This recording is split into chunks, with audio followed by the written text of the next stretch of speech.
ایک صحابی تھے جوان 12-14 سال عمر, عشق لگا سی کھیڑا کھیڑ دی میں. 12-14 سال عمر تو ہر وقت حضور کے پاس رہتے تھے. صحابہ کہتے ہیں ہم نے سوچا ہر وقت ہی رہتا ہے. ایک دن نبی پاک صلی اللہ علیہ وسلم نے کہا ان کو ذرا بتاؤں تو صحیح ہے مجھ سے پیار کتنا کرتا ہے. صحابہ کو تجربہ کرانے کے لیے حضور نے اس سے کہا مجھ سے پیار کرتے ہو؟ اس نے کہا بیبا آپ کو پتہ ہی ہے سارا. تو حضور نے فرمایا جاؤ اپنے باپ کی گردن کاٹ کے لاؤ. کس کی؟ اوکھا جے بابا کام. ہاں اپنے باپ کی گردن کاٹ کے لاؤ. 12-14 سال عمر, چھلانگ لگائی. مسجد نبوی کے دروازے پر مولا علی شیر خدا کھڑے تھے. ان کی گردن میں تیر کمان تلوار تھی, کھینچی تلوار. اور جب دوڑے نا جذبات میں تو حضور نے فرمایا اسے پکڑ لاؤ, اس نے سچ مچ کاٹ کے لے آنی ہے. لے آؤ پکڑ کے. عاشق نزاکت جانتے ہیں. حضرت طلحہ بن برا بیمار ہو گئے.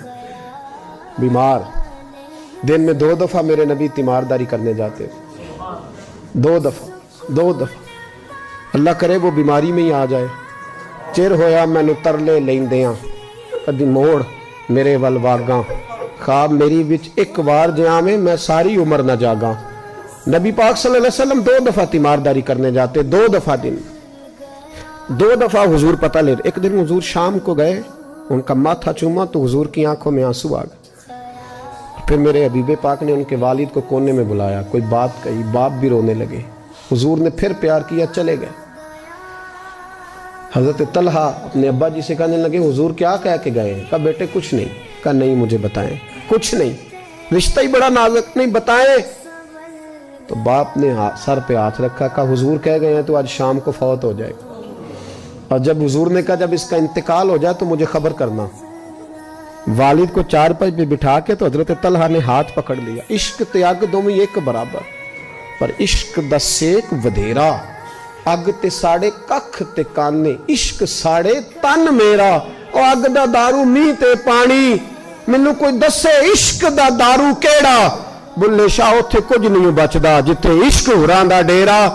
ہاتھ پکڑا باپ کا اور کہنے لگے ابا جی ایک وعدہ کرو, رات کو جب میں فوت ہو جاؤں تو نبی پاک کو اطلاع نہیں دینی.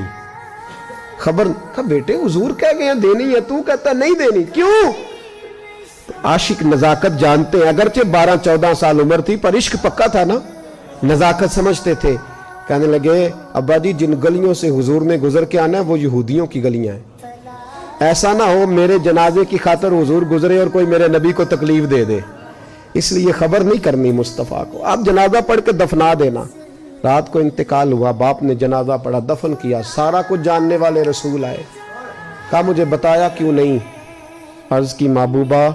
کہتا تھا حضور کو تکلیف نہیں دینی, میری ذات کی خاطر تکلیف نہ دینا, نہ کوئی یہودی تکلیف نہ پہنچا دے. گلیاں یہودیوں کی ہیں, قربان جائیں. ساری دنیا روزہ رسول پہ, اور میرے رسول نے فرمایا مجھے بتاؤ اس کی قبر کہاں ہے. ساری دنیا روزہ رسول پہ, اور نبی پاک اس غلام کی قبر پہ کھڑے آنسو بہہ رہے ہیں. صحابہ کہتے ہیں ہر قبر پہ دعا یہ ہوتی تھی یا اللہ قبر کشادہ کر دے, یا اللہ اس کا حساب آسان کر دے. یہاں دعا بھی انوکھی, اس کے لیے دعا بھی انوکھی, رشتہ ہی بڑا نازک ہے. میرے نبی پاک نے دعا بڑی انوکھی فرمائی. کہا اے اللہ جب میرے طلحہ کی تیرے ساتھ ملاقات ہو تو ذرا اس سے مسکرا کے ملنا, یہ تیری شان کے لائق ہے, ذرا اس سے مسکرا کے ملنا. کہتے ہیں وجد ہو گیا طاری, اس لیے کہ جو رشتہ نبی کا امتی سے ہے اور امت کا رسول سے ہے اس کی نزاکت کو صرف غلام جان سکتے ہیں.